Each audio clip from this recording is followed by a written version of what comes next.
এই যে দর্শক বন্ধুরা, এই দেখুন ওদের ঘরগুলো আমি বিশুদ্ধ করছি। একটুখানি আগুন দেখানো নিষেধ, তারপরেও বেশি দেখাতে পারছি না, যে ওইভাবে একটুখানি কাগজ দিয়ে দিলে ওদের ঘরগুলা পুড়ে যাবে, এই পুড়ে যাবে। তারপর এই ঘরগুলো যখন আগুনগুলো পুড়ে যাবে তখন আমি ওদের ঘরগুলো বিশুদ্ধ হয়ে যাবে। বিশুদ্ধ হয়ে গেলে অতপর ঘরগুলো শুদ্ধ হয়ে গেলে আমি ওদের খাঁচার মধ্যে ঢুকিয়ে দেব। এদেরকে ঘরে আনার পর এরা একটু আনন্দ পাচ্ছে। এরা যখন বারান্দায় ছিল তখন খুবই কষ্ট পাচ্ছিল, এরা ভীষণ কষ্ট পাচ্ছিল। বেশ কয়েকটা পাখি মারা গেছে।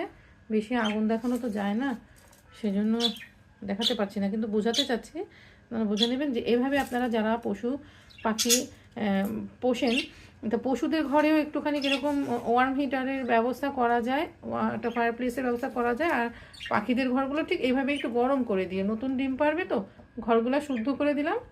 এই শুদ্ধ করে ওরা এখন, আর ওরা ঘরে আনার পর বেশ খানিকটা আনন্দ পাচ্ছে। আমি দেখছি যে ওদের কিচিরমিচির শুরু হয়ে গেছে, স্বাভাবিক জীবন শুরু হয়ে গেছে। আজকে এই পর্যন্ত, পরে আবার আপনাদের সঙ্গে শেয়ার করব।